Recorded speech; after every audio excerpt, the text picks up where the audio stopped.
welcome once again to our YouTube channel, Research Ready and Student Matters Hub by Doc Lynn. I'm Doc Lynn and I'm here to guide you on your research and academic journey. I hope that you have already watched the past videos in our YouTube channel, which discusses about qualitative and quantitative approaches, benefits, limitations, tips, and examples. And if you're not yet decided what approach you're going to use on your research project, this will help you know about the benefits and limitations of mixed methods approach. I'm going to give you also a sample of my published paper in the link below. Mixed methods approach is totally different from the usual qualitative and quantitative approach because in this approach, the researcher intends to integrate or combine or corroborate the data of both quanti and qualitative method. And if you want to learn more on this video, please watch it till the end. Let us now discuss the benefits and limitations of the mixed methods approach. Again, mixed methods approach is a combination and integration of qualitative methods and quantitative methods into one using different designs and methods in order to obtain a very reliable data. The first benefit is comprehensive understanding. Using mixed methods, it allows researchers to gain a comprehensive understanding of a complex phenomena, since you are going to use mixed methods if you are addressing a complex research questions. You can integrate quantitative and qualitative data. This approach can provide a more holistic view of the research topic, which led to enhancing the depth of analysis and interpretation of your data. Number 2 benefit is what we call methodological triangulation. You can combine the data, both quali and quanti, which enables you to triangulate the findings. You can enhance the reliability and validity of your results. This also allows researchers to cross-validate their findings, leading to a more robust conclusions. Number 3, it addresses one of the common questions in doing research, which is enhanced validity. Mixed methods research enhances the findings of the study by providing multiple sources of data and perspectives. You can integrate again quanti and quali, and you can corroborate their findings and ensure that their conclusions are grounded in solid evidence, which is definitely unavoidance or cannot be done using quantitative or qualitative alone. Number 4, increase flexibility. Mixed methods research offers a greater flexibility compared to other approaches because you can choose your design and data collection methods based on the needs of your research questions, allowing for a more nuanced and comprehensive exploration of the research topic. And finally, number 5, mixed methods produce richness of data. It allows you to capture both the breadth and depth of the research topic by combining numerical data and qualitative insights. Yung richness na naipoprovide ng data mo can lead to understanding of a research topic, allowing for a more nuanced and comprehensive analysis. Number 1 limitation is complexity and integration challenges.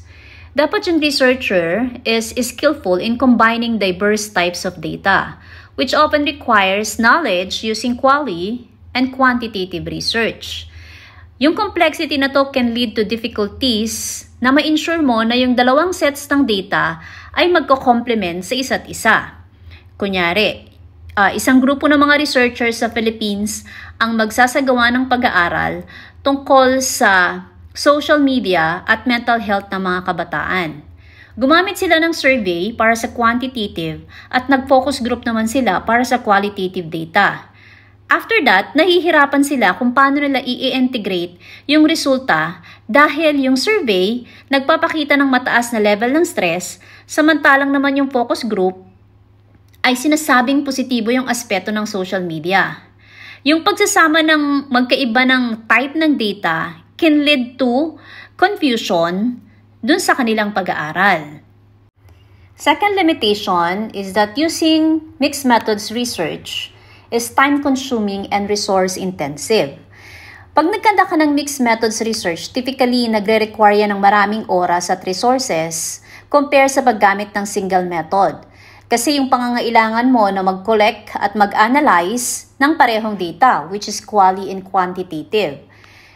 Pwede siyang maging impractical pag ang isang researcher ay merong limited time frame or budget, or potentially, nagbibigay ito ng limitation pagdating sa feasibility ng pagkakandak ng study. Kunyari, nagkanda ka ng isang study at kailangan mong mag-survey sa isang malaking lugar. Pagkatapos mong mag-survey sa isang malaking lugar, kailangan mo pang mag-conduct ng interview. So, maaaring maka-apekto to dahil pwedeng ang pondo ng researcher ay maubos o kaya naman yung time niya ay hindi kinakaya kung ano man yung mga activities na kailangan gawin sa paggamit ng mixed methods. Next is epistemological and paradigmatic differences. Kasi as a researcher, firstly, meron kang tinatawag na philosophical views. Next is skill set requirements. Researchers need to be proficient in both qualitative and quantitative methods, which can be very demanding because you have to acquire skills and training before you can do it. So, as a researcher, kung hindi pa natin masyadong gamay at alam ang mixed methods, wag muna natin siyang gagamitin. We still have to practice and to be exposed on different skills in doing research, both quanti and quali. Because lack of expertise in either approach can result in poor quality data collection or analysis. I'm always telling my students, if you use quali and quantitative research, it doesn't mean at the end that it's already a mixed methods.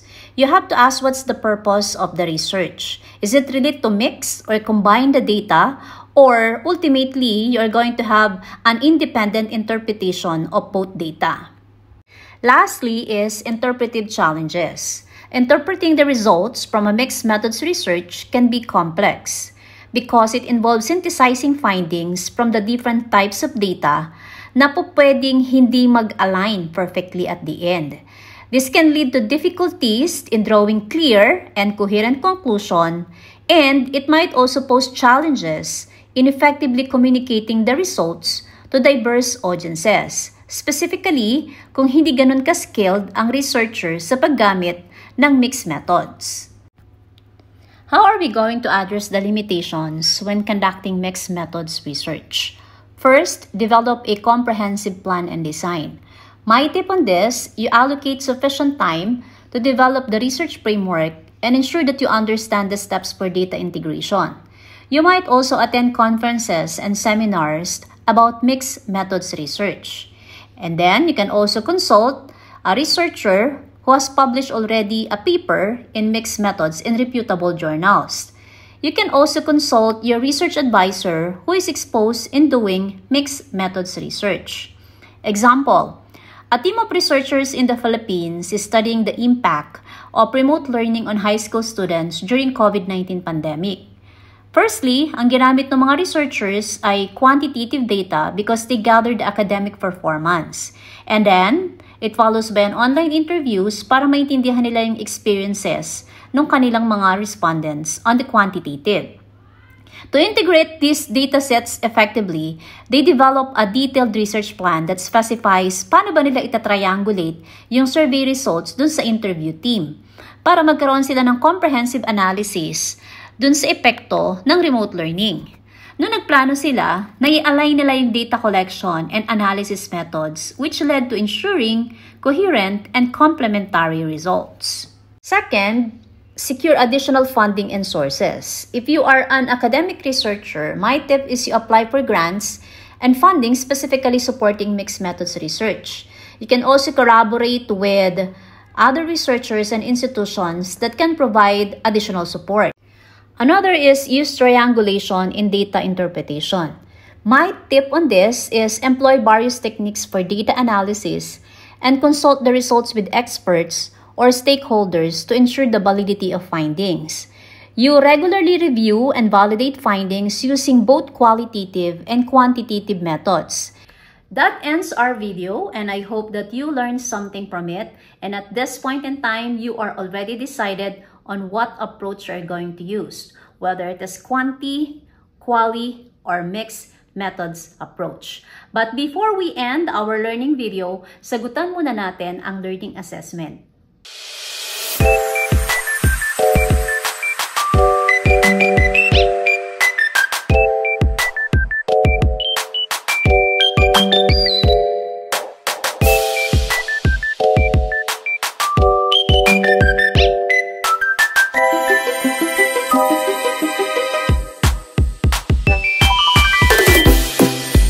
If this video helps you in your research journey, please like, share, and subscribe para updated ka sa mga latest lesson videos. Always remember, we unlock insights to empower your minds. Thanks for watching!